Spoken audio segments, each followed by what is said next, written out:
The highest of highs and the lowest of lows. That is how Saturday went. Cody and I both having completely different experiences as the Denver Broncos go on to the AFC Championship game. And then you find out that your starting quarterback, Bo Nix, is out for the season with an ankle injury. Cody Roark, Rachel Vigil, welcome into the Orange Crush podcast. Truthfully, I still feel like I'm on a bit of an emotional hangover, but I'm very curious, Cody. You and I haven't talked at all. So this is going to be my first time hearing it. You were at the stadium when all of this news went down. You were there for overtime, watching it in the tunnel media room. Like, walk me through your entire post game interaction because I'm so curious. Yeah, I mean it was crazy. We see Bo Nix lead this drive when Denver's down 27-23 and finds Marvin Mims for a touchdown. Defense unfortunately couldn't get a few stops there, and Matt Prater nails a field goal to send it to overtime. At that point we're just sitting there kind of like, wow, this is crazy. Because like all the around 5 minutes, usually all the TV crews, right, the news cameras, they all have to go down to the tunnel. I usually stay up in the press box to finish the game, and then I go down. So we're sitting there watching the game, and when Will Lutz boots it in, it's like, wow, the Broncos, they're hosting the AFC Championship game. Bo Nix, that was a legacy-defining game for him. Did such a tremendous job. And it's like you see like the CBS broadcast, because I usually go into like one of the little side rooms there to shoot like a short for like the post game. And I see on the TV Bosby. I mean, he's talking to the reporter. It's like, all right, we're good. That's it. Everything's all good there. Like nothing. During like the game even on the play where it happened, none of us ever had the vibe that Bo was hurt. None of us did. Sean didn't. And Sean told us obviously in the conference call that Bo came off on that play and he chest bumped him like, freaking A, like, yeah, like, let's go. And Bo's like, don't, careful. And he's like, nothing. You're going to be fine. I will say this though, Rachel, like we went into the locker room. As we entered the locker room, they have the x-ray room on the left-hand side. Yep. Walking by, we always peek. Bo was sitting on the x-ray table, and I was like, interesting. Like, and I was like, is he just getting electrolytes or like an IV or something like that? So he's sitting on the— didn't close the door. Yeah, they didn't close the door. So he's sitting on the x-ray table, and it's like, all right, didn't even think anything of it. Go in the locker room. I'm standing there. I see Bo Nix get off the x-ray table, and he's walking in the hallway to go to that little side room, without entering the locker room. But he was walking, and I was like, oh, nothing. Like, yeah, Bo was good. Like, Bo's just not going to walk through the locker room. He's going to go to the backside and then go to his locker like he typically does. Yeah. And then we didn't think anything of it. So we're going around interviewing every player, just soaking up the highs of the win here, the excitement from the players. And then Sean had already spoke, right? I'm going back up to the press box to start working on content, also doing a show from there. And then all of a sudden, I get the notification once I sit back down in my seat because I have to finish my game story. I thought it was a fake tweet. Yeah. I thought it was like some hoax thing that popped up. And I was like, wait a minute, like Bo Nix done what? Like, what the hell? Like all of a sudden we're sitting there and it's like, it's from Schefter. It's from Rap Sheet. And then it's like the high of the win gone. Now it's like, what the F? That's just kind of how we all felt at that moment. I saw your video you posted on social of the moment it happened that you were on with Coach Sanford and Vic Lombardi. And I think it is just like, wow. I saw the look and the reaction on your face too. It just sucked the wind out of the sails. It's one of those moments where you'll never forget where you were when that happened, right? It's like when Michael Jackson died, I was like, oh, I remember sitting on my couch and like hearing the news, or when Kobe Bryant died, like same exact thing. And doing live TV, right? What really wanted to come out of my mouth was a bunch of things I certainly could not say, but I was completely in shock. I think everybody was. And just the emotional roller coaster. Even today, like I said, I feel like I still kind of have this like fog in my head. So I can't even imagine how Bo, his wife, his family, teammates, everybody's feeling. But at the same time, I'm like, is it Sunday yet? I can't wait for Stidham to go out there and, everybody's talking, can he be a starter in this league? Well, we're about to find out. And I don't know. There's a lot of excitement in the air for me. This obviously sucks, right? You feel like the Broncos would have a true chance to go on to the Super Bowl if you have Bo Nix. He's been this crazy comeback machine. He seems so calm in the storm. But now I'm excited to see what Stidham can do, and we have no choice but to rally behind him. And I know that Bo and his wife, they tweeted out on Monday, or posted on Instagram, like, we're going to be front row cheering this team on. And yes, you lose one of the most important players, but there's also a lot of very talented guys on this roster that I'm excited to see go out there and play for number 10. I don't know. I'm like emotional over it. Yeah, rightfully so. I mean, I think Broncos fans are too. Bo is a big reason Denver got to this point here. If Bo doesn't make those throws that he did in the fourth quarter to send to give the Broncos the lead, Denver's out, and it's a different conversation. And once again, it was the biggest win in 10 years since Super Bowl 50, right? And Denver, I mean, that's been the season. There have been some big wins to the point where, in some of these wins we have said, like, this is the biggest win in the last 10 years. This was the biggest one because now it sends you the AFC Championship game, and Denver has a chance to win their biggest game in 10 years on Sunday when they host Drake May and the New England Patriots. Yeah, we would have loved to see Bo Nix versus Drake May. I mean, that has kind of been the talk and the bill really kind of all season here when you look around the National Football League. Two young quarterbacks that are the faces of the franchise. I think Bo Nix solidified his spot. Like, if there's anyone who's doubting Bo Nix, I don't think you can doubt him anymore after what you saw in Saturday's game against Buffalo with that game-winning drive that really essentially he did lead ultimately there. Here's the thing though, Rachel. I feel like Denver's in a different situation. It sucks so bad that Bo is out. Yeah. But Jarrett Stidham has been in this system for, under Sean Payton for the last 3 years. He knows it inside and out. Now, of course, both quarterbacks are different. There's things that Jarrett, can't do that Bo does really well when we talk about the mobility, the athleticism, so it's going to be very important for Jarrett to have a good pocket presence about him to be able to maneuver and throw the ball away when necessary versus taking sacks. Yep. That's something that Bo was so elite at, but also he really needed the Broncos to get the run game going this week.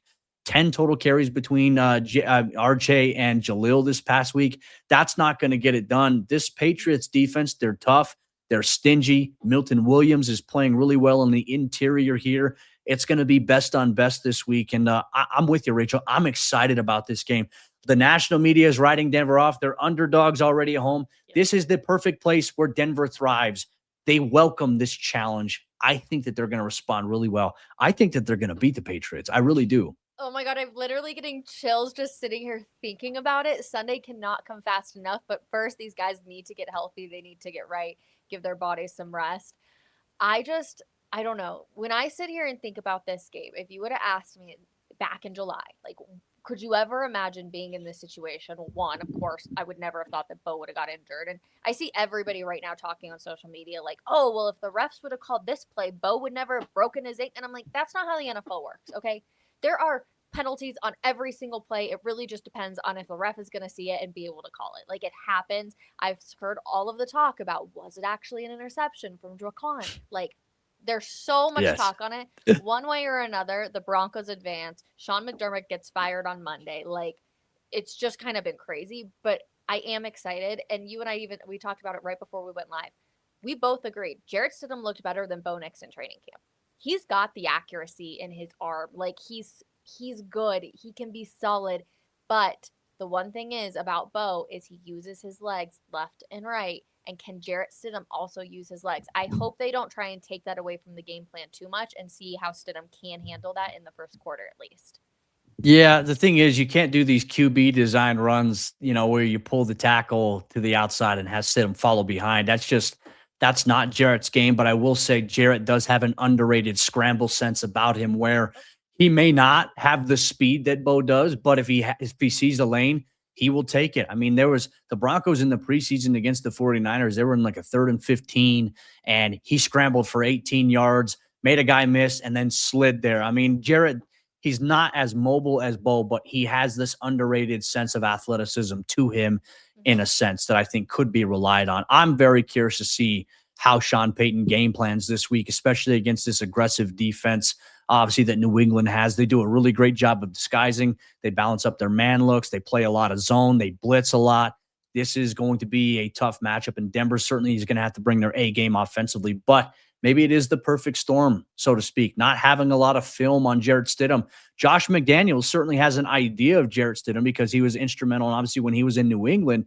But Jarrett is a different player than the guy that Josh McDaniels brought into the Patriots. He's different than the guy that Josh McDaniels brought to the Las Vegas Raiders, so to speak. He's evolved over time. So I am very curious about this one. I'm so interested to see how Sean Payton is going to design this, what it's going to look like. That's just one of the key puzzle pieces, right? Where I'm like, okay, Sean, how are you going to mastermind this, and what is it actually going to look like? I'm also curious if Stidham, with it being the Patriots, if there's a little bit of a chip on his shoulder, right? Maybe. I know There that you might be. guys, they'll try and find anything, but I'm gonna be so curious when he talks to the media on Wednesday, just to be like, okay, like walk us through this. The second you found out it was the Patriots, were you like, let's get it even more so, you know? Yeah, no, and certainly if you can find any way to draw motivation, I think for Jerry, he'll probably draw more inspiration for the fact that like, hey, I want to do this for Bo. Like people Yeah. don't understand how close Bo and Jarrett are. I mean, you talk about every week their wives, they all get together away from football. They spend time together. They go out and they do things together. It's very much like they're a family, so to speak here. Yeah. So I think there's the motivation from Jarrett to go out there, but also it's an opportunity for Jarrett himself to increase his stock. And for Davis Webb, it's an opportunity to further increase his stock. Because think about it, Jarrett Stidham, helps win this game on Sunday. Denver goes to the Super Bowl. Let's say they win the Super Bowl. Okay, Davis Webb is going to be the most sought after guy you could think of here on Denver's coaching staff, maybe Buffalo. more so than Vance Joseph. But then for Jarrett Stidham, teams are going to be like, if Davis Webb goes somewhere, you can almost guarantee that potential relationship. Hey, this team could trade for Jarrett Stidham because you have Davis Webb there, so to speak. Those are things that I'm keeping an eye on. Or if Vance gets the head coaching job in Arizona, well, Davis Webb comes on as the OC. Guess who the quarterback is? It's Jarrett Stidham, so to speak. It would not shock me in the slightest. So there is an opportunity here for Stidham to not only create his own legacy, but also have a chance to get paid. We've seen these veteran guys around the NFL. Granted, Stidham wasn't a first-round pick like the Sam Darnolds of the world or the Baker Mayfields of the world that went on to new places. But you know what? He's a veteran guy that has certainly proved he could be capable of playing in the NFL. Sean Payton did tell us. He said, I think that I've got one of the best twos right now. I've got a backup quarterback in Stidham that I believe could start for many teams here in the NFL. Yep. That right there is a lot of confidence. And Sean certainly demonstrated that when we talked to him on Sunday. Yeah, 100%.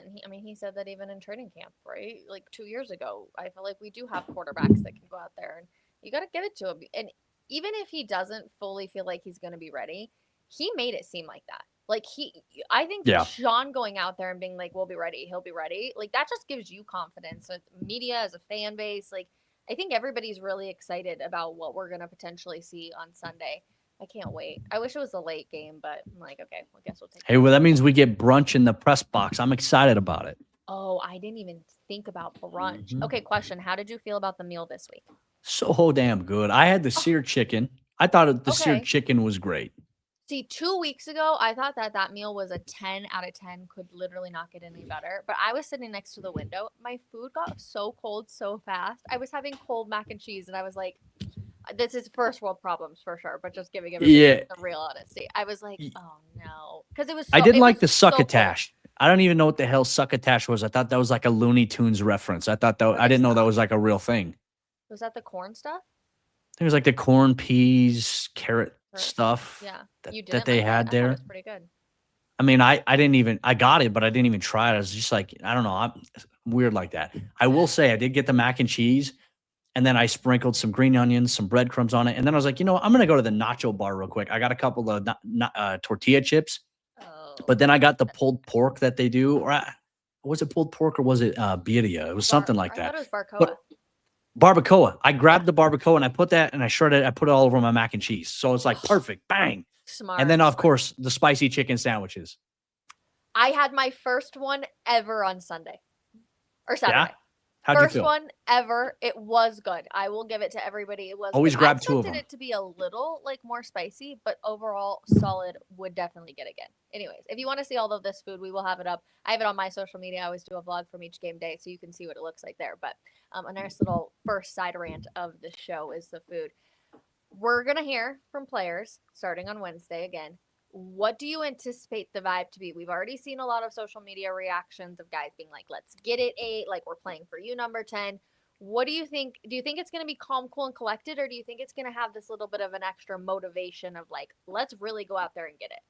I think maybe a little bit of both. I think some people would naturally think, oh, the locker room is going to be down in the dumps. Look, they're all disappointed that Bo is out, but you see the rally behind. They're like, you know what? We're going to do this for Bo. Like they got this extra motivation. I think you're going to see an energetic and focused locker room this week. Kind of what we've seen. I just think that just goes to show. I mean, Rach, we see it every week. The level of maturity that this group certainly has with one another. Yeah. I think that you're going to see a very locked in group, which I'm excited to see. Do you think Bo is on the sidelines, or do you think he's up in a box Sunday? Mm, I He's coming uh, off post surgery, which will be happening today on Tuesday. Is he going to I don't think Bo will be at the game. I think Bo will be at home recovering. really? You don't think so? Yeah. He'll be You at home. I think there's no he'll stay in Alabama. They'll probably watch the game from home. I just think uh it's to make it to the Super Bowl, he'll be there. I don't know. Do you know I how don't hard know. it He would be could to be there. I stay mean, I away? just think about it this way, Rach. Like if he has surgery in Alabama, usually they say like if you have surgery, sometimes they don't want you to fly. To get on a plane. Yeah. So I unless see they what you're saying. drive, But I'm sure that's you a can long also get a drive. private jet Sunday morning, 5 days later. Maybe. I, Yeah, I I think think the Walton that's Penner group would be like, you know what, we'll give you one of our private jets oh, for the morning. easily. I they probably did. They probably did that already. Yeah. So you weren't down there on Saturday then when like security moved everybody because apparently they pulled a black car in to get Bo. No, I wasn't. Our Okay. good friend Mike Kliss did see that though. Like for Yeah. example, and people were getting mad at Mike, like he was making some sort of like apparently there was some sort of parody account out there when the whole I don't even want to bring it up. I hate talking politics, but like when that the really crazy event that happened this year Hmm. happened, they're like, oh, this is Mike's making a joke. I'm like, no, Mike's not making a joke. They literally pulled it Yeah. up because hey, guess what? There's hundreds of employees at Empower Field, not necessarily media. It's hey, we want to hide this from the media, but we also want to hide it from other employees because Yeah. it's a privacy matter there. So they did pull up the SUV to the locker room door where we usually walk in, and they had people standing in front just so Bo could get in and they can get him out of there, so to speak, Yeah. versus, oh, hey, he's on crutches. They're, oh no, like Bo Nix is leaving the state. Like that's one of those things the Broncos tried to protect for. And I certainly understand it. 110%. And yeah, not just the media that can pull out their phones and record Bo getting into a car. Like there's a ton of people that can do it too. So yeah, I Yeah. understand why they did it too. And honestly, it was very smart. I was also just very surprised that Sean Payton addressed it. He did say, I would love to have waited and told the team all together, but he knew that that news wasn't going to stand. And It's too 100% agree. big. There was no way that news was going to go from Saturday night to Monday morning when he met with the team today. Like 0% chance. Could you imagine that it didn't get out and that we found out like literally like on a Today. Monday? I feel like it would be more depressing. Like it's depressing enough as is, but it's like I feel like it would certainly sink things a little bit further. Like we'd have a harder time recovering from the hangover of it. I'm just curious, like as a player, you're Marvin Mims, and now we are of course have to pay attention to what's happening with Troy Franklin, and you have Pat Bryant too. I was not expecting Pat Bryant to be the go-to guy in the first quarter for the Broncos. Like, truthfully, was not expecting It that to was be the game nice. plan. Well, first of all, he's such a stud, and he's so fun, and he's got a great personality, so you're always cheering for him. But then, yeah, he goes out, and you're like, crap. Like, all of a sudden, you guys are down two wide receivers. Cortland Sutton doesn't get involved until the fourth quarter. I'm like, what is going on with this game plan right now? I was so stressed. The whole time, I was just like a wreck. Yeah, it was a stressful game. I would say just like the back and forth, the defense.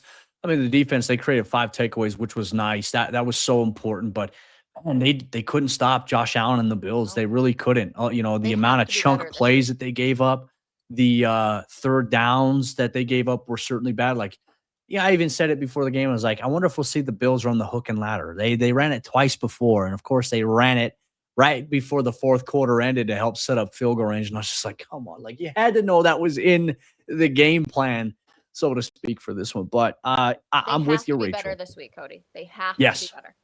I like how they match up against the Patriots. Look, the Patriots have a very good offense.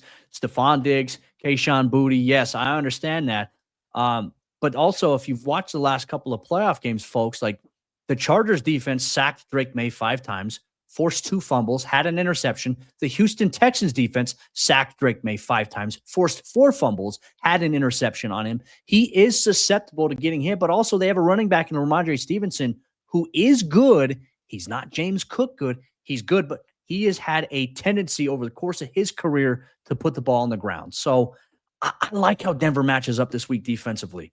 No, I could not agree more. And we will dive into the Patriots a ton on our Thursday episode too, because I know that's a lot of people are like, well, how does this team actually match up, especially when they've got Jarrett Stidham? I want to get a feel for the locker room, and I promise we will Yeah. dive into that on Thursday's episode. Yeah, I love though how they match up. Honestly, I was kind of hoping for the Patriots the whole time. I was like, okay, if it's actually going to snow and be really cold on Sunday, then give me the Houston Texans because clearly they can't play well in the cold weather.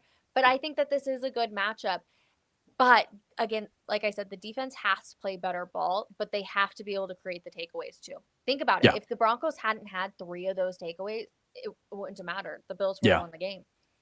Yeah, and look, the first one came at the right time because James Oh, Cook was rattling off some big runs, and then all of a sudden Alex Singleton forces the fumble. It just goes to show, like, even if your defense gives up chunk plays, the difference is, can you take the football away, right? With and everything that we saw, guy stepping up, PJ Locke's interception, hell of a freaking play by him. well, Nick Bonito getting after the ball, I feel like we have seen the difference, right? When we talked about it going into week 18, it was like we have to be able to generate takeaways. Like that has to happen. I feel like we have seen a difference in how they attack the football. Felt like for so many weeks out of the beginning of the season, it was just like, okay, make sure we're tackling. Like that's all we got to do. But now I feel like there's an emphasis on going after the actual football while also being able to maintain and bring down whoever you're going after.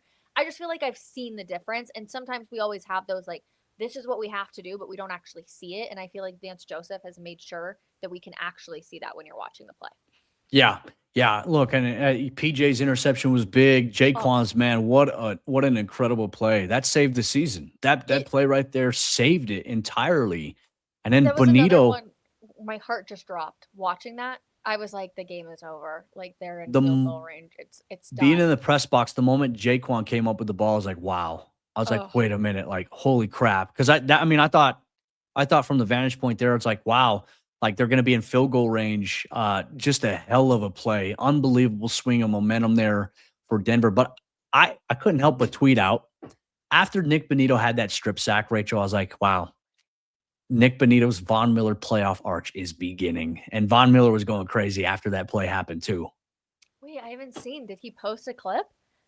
No, he posted like a reaction tweet to it, like Oh, as okay. it after it happened, and everyone's just sitting there like, okay. So now we just need Nick Bonito to not only sack Drake May, but we also need him to drop back and get an interception this week to replicate AFC Championship Von Miller. Oh my gosh, could you imagine?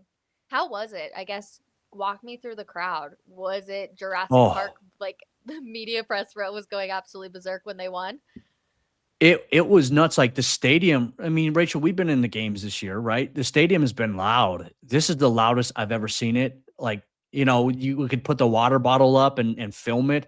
That doesn't know justice. You put a piece of paper when after like a quarter when the press, the PR Mhm. people bring like the stat sheets. My paper was sitting there on a flat surface and it was moving. Oh my gosh. So in my opinion, I was like, it is loud as hell. It was the loudest I've ever heard that stadium, which I'm like, I've heard it as loud as it can be. Can it get any louder? The answer was yes. Broncos country, they brought it. They brought it. And they're going to bring it this week too. It is, I hope the new stadium has the ability to shake the way that this one does when they build it. They have to find a way to engineer that. Speaking of new stadiums, I it's gonna be a dome. I hope it has a retractable roof on it, but it's gonna be a dome because they would love to host the Super Bowl. But Yeah. watching the games on Sunday, I was like, this is football weather. Like this is just the way it's supposed to be played. And so the idea of a dome makes me so sad. Ugh. Yeah. That, I mean, it means that the people that do the skydiving into the stadium, they can't do that anymore. I imagine that's Oh, going to that's be, heartbreaking. you can't do that, especially if you have even if you have a retractable roof, you can't do that because just the Mm-mm. parameters of that, it's just a little too dangerous. Like you're So you're room telling me for error. I've got 3 years to be able to jump into that stadium. Somehow I need to figure out a way to do it. Find a way, Rachel. Find a way. Oh, I'm going to. I need to. Could you imagine your first time skydiving and you get to jump into Empower Field at Mile High? Woo! See, I'll never go Dream. skydiving. That's my thing. I'm terrified of heights. I won't And bungee jump. what? Yeah, no, no, never catch me doing anything that has to do with heights. Sorry, I'm good. I'm out. Really? No, I Yeah. don't. I don't really mind heights. Bungee jumping scares me, even though it sounds silly. But like, what if that breaks? I don't know. Just the idea, or like, what if Historically, it it's has too happened before. long? I know, but what if it's too long and then you hit your head on something like you can't stop? I don't know. The I idea mean, of a you're parachute. instantly you're dead if that happens. Like you're instantly dead if the rope is too long and you I just know. there is no surviving that. But jumping out of a plane with a parachute that could easily not go off either, like that's totally Yeah. fine and normal. Okay, but anyways, I have 3 years. I'm gonna figure it out somehow. I'm gonna jump into Empower Field before the Broncos will change over. But watching the games on Sunday, holy smoke! That first game though, the Patriots Houston game, I was like, this is ugly. This is a Yeah, bad football CJ game. Stroud. Oh, They should have. I know D'Amico kind of went up after the game and was like, "No, we got your back." They honestly should have considered making a change because he just simply his confidence was shot, and you don't want that. I mean, obviously, you don't want that to happen to Stidham this week against the Patriots defense. I don't think it'll be remotely similar. No, and I hope not. I think Stidham's got a little bit of confidence to him, though. I I think think he's even going to if surprise things are, some people. I think even if things are a little shaky in the first quarter, because there's going to be emotion, there's going to be this energy. I think as long as he can overcome that and stay very calm and like true to who he is, I think that he can have a good rest of the game. And who knows, Yeah. maybe he'll go out there and he'll look fantastic from the first drive, and everyone's going to rally behind him. But I think no matter what, like he's just got this level of confidence to him that he knows. Yeah. No, I agree. How did we do on our bets? Because you and I, our very first one, you and I literally were in the stadium. We texted each other. Of course, we know we got that one wrong. Yep. Okay. So we both had the defense being introduced, and Sean Payton said, "No, we are one team." So the entire team ran out, no introductions. I love Was it. not expecting that. We had Josh Allen having an interception. You said yes. I said no. You are a winner. Rush yards over 100 yards. We both said yes. Not even close. What was the total? I think it was, if I'm not mistaken, I think it was 70 total yards. I got it right here. That's ugly. Home rushing yards, 70 net rushing yards for Denver. God, that's ugly.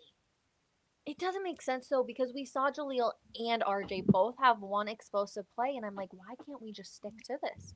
I know it was a little frustrating to see them kind of go away from that. Bo Nix obviously had 12 carries, Yeah. like 12 rushing attempts himself. Which I think that was the game plan. There were a lot of QB designed runs. Yeah. In that game plan. I wonder, since now that he's having ankle surgery, if Sean kind of removes that from the playbook next year. I don't know. I mean, he's so good about it. He was so good last year too as a rookie when being able to run, and then he had those process fractures in his back. I know, which is crazy, and that's why everybody's like, he really can't play in the AFC Championship game. He played with a broken back last year, and I'm like, okay, a little bit different though. Like he was able to get a little bit of rest. It was not like he had a completely fractured back. He would not have. Where people were saying, "Well, Phillip Rivers played with a torn ACL." It's like Bo Nix literally can't plant his back foot because of where it's at, where the break is. It would literally lead to him snapping his leg if he did that. Like, just too many idiots out there that drives me nuts. Well, and you want to say that, right? Okay, well, there was also adrenaline running in Phillip Rivers' body. Same thing that happened with Bo, though. Like, that's how nobody knew. It is fascinating. Tracy Wolfson posted a picture, and you can tell Bo's not putting any weight on his ankle. And she was like, I thought it was his knee. Like, some people did know. He just hit it so well. Maybe I'm just a big wuss, but, like, there's no way. Granted, I'm sure the adrenaline in your body is absolutely just pumping and skyrocketing. But I'm like, how did nobody know that he was dealing with this? I am tough as nails, just. I know. But also, you could tell too, like knowing what we know now, the camera when it panned to him a few times, you could tell that he knew. Like for him to sit there and do that interview and know that something was not good and still give it. I mean, that's just he's a tough kid. He's got a good foundation. I just think I'm very excited about the future with him. Oh, me too. I'm so lucky that he's our quarterback. It sounds crazy, but I'm like, I'm so lucky. But you could tell, like, from other, I just remember Bo running around the entire stadium. I don't remember which game it was last year, but he was so happy. But I'm like, you could tell his celebration just was not what you would expect going to the AFC Championship game. He would have ran across the entire field if unfortunately he didn't have the ankle. I know. My heart breaks. Okay, anyways, and then the score, we had 23-20, which was me, and you had 2017 Broncos. Both wrong, much more high scoring. This upcoming week, are you expecting? I mean, you got to put up points. That's the one thing that the Patriots have been obviously really good at. I think their average is like 30-something. So you got to be able to put up points. Yeah. I think 27-24, Denver. This week? OT? No. Okay. No. Regulation. No. Dude, when that game went into overtime, though, I was like, my heart can't handle this. Oh, yeah. I hate it. I kind of hate overtime rules. I wish the overtime rules were more so like college, where they start out back and forth. I think it would be so exciting. Then people would be like, oh, no, then it inflicts touchdown passing records, this, that, and the other. It's like, I don't care. Oh, well, makes the game more exciting. But that would just give me a heart attack. Like, yeah, I don't know. That just college does. Yeah. Anyways, okay. So you won just based off of Josh Allen throwing an interception. You won this week, technically. So way to go. What was it? So it's just 1 out of 4? 1 out of 4. We're not doing too hot. Jeez, so We'll come bad. up with some So good ones bad. for Thursday's episode too. But Broncos Fans, back. hey, send some in too. Like fans, if you have a good one, send them into Rachel and I. We'll consider using them for sure. Please, please, please. Broncos will be back at practice tomorrow on Wednesday. People are wondering, J.K. Dobbins. I still think it's going to be the Super Bowl if we do even possibly see it. And then we'll both be back out at practice to see Jarrett Stidham take the field as QB number 1. Cody, anything else you want to add? I'm excited to see what catered meals we have potentially this week. Let's go, baby. Free food. It's one of the biggest. Maybe perks of Chick-fil-A again. I mean, I thought they did good with the nugs, last week. Fantastic. I didn't Jimmy get any John's was pizza. good. I was sad. On Blackjack, I mean, but then again, they have a partnership, so I was like, we get pizza every Friday anyway. So I'm just like, they could have went a little more. But who am I to complain about getting a free meal? I'm good. Do you think we're going to see more media or less media? Because it obviously is the AFC Championship game, but I think nobody's giving the Broncos a shot now that Stidham's out there. More media or less media? I think we'll see more local. I think we might see one national person, but the national people, and I always try to tell them this. People are like, the national guys are saying this. I'm like, folks, the national guys never come to practice. We never see them. They never even come to training camp.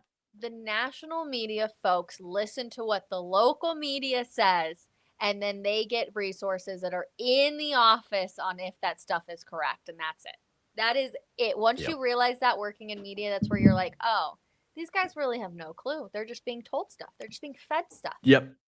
Exactly. They don't have the slightest clue. And now it always frustrates me because they're like, like the national media is saying this. I'm like, folks, like these people literally do not come out. They're not around the team. They don't talk to these guys. Like you may have like NFL Network will send one guy or two, or a team for like a weekend during training camp, but in the regular season, it's local media. It's nonstop. Just the local media. To me, it's so wild. And it's just like, hey, that's why I think local now. And when you talk about the media landscape of the world, local is the way to go. Like trust local over national, because the national guys, they're just puppets. They got the hand up the ass talking about blah, blah, blah, blah, blah, blah, blah. So it's just like, no, my goodness. Then they used to. Like there used to be a reporter for the NFL Network out there every single day, but they've gone away from it because of budgets and all sorts of stuff. And now it's not the case. Shout out to James Palmer. I know. My guy, James Palmer. He's such a good dude. I love James. Doing a show. I did a show with him every single week back in my last job. He was a great guy. But yeah, definitely love Palmer. He's fantastic. Bummer when they let him go, but look at where he is now. He seems to be doing great. So, yeah. Okay, big week, everybody. AFC Championship game on the line. Jarrett Stidham will be leading the way for the Denver Broncos. We'll keep you updated on Thursday of what we are hearing in the locker room come Wednesday, and then we will dive into the New England Patriots a little bit more as well. We hope you all have a wonderful week, and we will see you later. Bye, everybody.